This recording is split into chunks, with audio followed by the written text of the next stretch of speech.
Konflik antara TNI dengan Fretilin di Timur Timur panjang tahun 1975 hingga 1998 berlangsung sengit. Tak jarang terjadi aksi tembak-menembak antar kedua kubu. Fretilin yang merupakan pergerakan kemerdekaan Timur Timur atas pendudukan Indonesia di tanah airnya selalu membuat usaha-usaha untuk mengeliminasi tentara Indonesia di sana. Usaha memerangi TNI oleh Fretilin rupanya membuat repot juga pemerintah Indonesia. Pasalnya, para milisi Fretilin amat mengenal medan pertempuran yang merupakan tanah kelahiran mereka. Tak jarang, milisi Fretilin berkali-kali melakukan embas, pencegatan serta penghadangan kepada prajurit TNI. Hal ini mengakibatkan jatuhnya korban di pihak TNI dengan jumlah yang tak sedikit. Aksi Fretilin sangat merepotkan serta mendapat perhatian serius dari markas besar ABRI kala itu. Tak mau berlarut-larut, pada tahun 1987 hingga 1991, Prabowo Subianto yang kala itu menjabat sebagai Komandan Batalion Linut Kostrad 328 berhasil menjadikan para prajurit batalionnya amat terlatih. Para personil Linut Kostrad 328 diberikan materi pasukan pemburu sebagai tambahan kualifikasi keterampilan prajurit.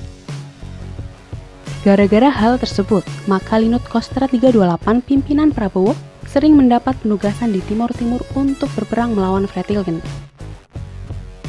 Ketika Prabowo Subianto menjabat sebagai Danjen Kopassus, berangkat dari pengalaman itu maka ia berinisiatif untuk membentuk sebuah Satgas Darat Raja Wali yang kemudian populer dipanggil Kompi Pemburu.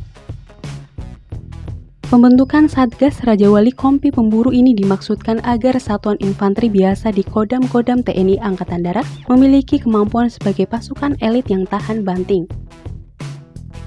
Namun, hal itu urung dilaksanakan karena suatu hal. Tapi, pembentukan Satgas Raja Wali Kompi Pemburu tetap dilangsungkan dengan komposisi 10 kompi. 10 kompi itu berisi kompi para Kopassus, 3 kompi marinir, dan 5 kompi batalion infanteri TNI AD. Pelatihan kemudian dilaksanakan di Pusat Pendidikan Pasukan Khusus Pusdik Pasu, Batu Jajar, Jawa Barat selama 3 bulan.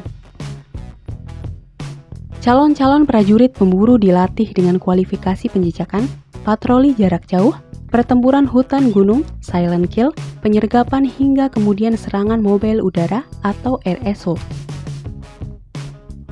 Jika lulus dalam pelatihan, maka setiap personil berhak menyandang privet Raja Wali dengan 2 cakarnya memegang pedang dan di bawahnya terukir tulisan pemburu. Pelatihan yang berat dan intens ini akhirnya menunjukkan hasil yang luar biasa ketika di lapangan. Satgas Raja Wali Kompi Pemburu langsung diterjunkan di medan peperangan Timur Timur. Pola pergerakan Kompi Pemburu TNI ini amat dinamis dan terus bergerak, menjejak, serta memburu hingga tuntas, setidaknya membuat GPK atau Gerombolan Pengacau Keamanan Fretilin ciut nyali.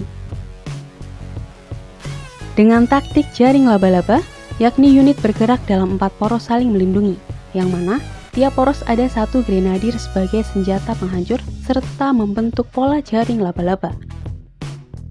Dijamin musuh yang masuk killing ground taktik tersebut akan tewas dihabisi oleh Satgas Raja Wali Kompi Pemburu. Meski akhirnya hanya bertugas beberapa tahun di Timur Timur, kehadiran Satgas Raja Wali membuat moral bertempur milisi Fretilin ambruk. Bahkan, ada kesaksian dari mantan milisi Fretilin serta Timur Timur merdeka dari Indonesia. Ia menyatakan jika dulu kelompoknya bertemu dengan Kompi Pemburu Raja Wali, maka sebisa mungkin untuk menghindar, jangan kontak senjata karena dipastikan akan kalah. Satgas Raja Wali Kompi Pemburu kemudian dibubarkan setelah selesainya konflik Timur Timur. Tapi saat Dom Aceh melawan GAM, Satgas Raja Wali kembali diaktifkan, dan Kompi Pemburu inilah cikal bakal dibentuknya pasukan Raider TNI.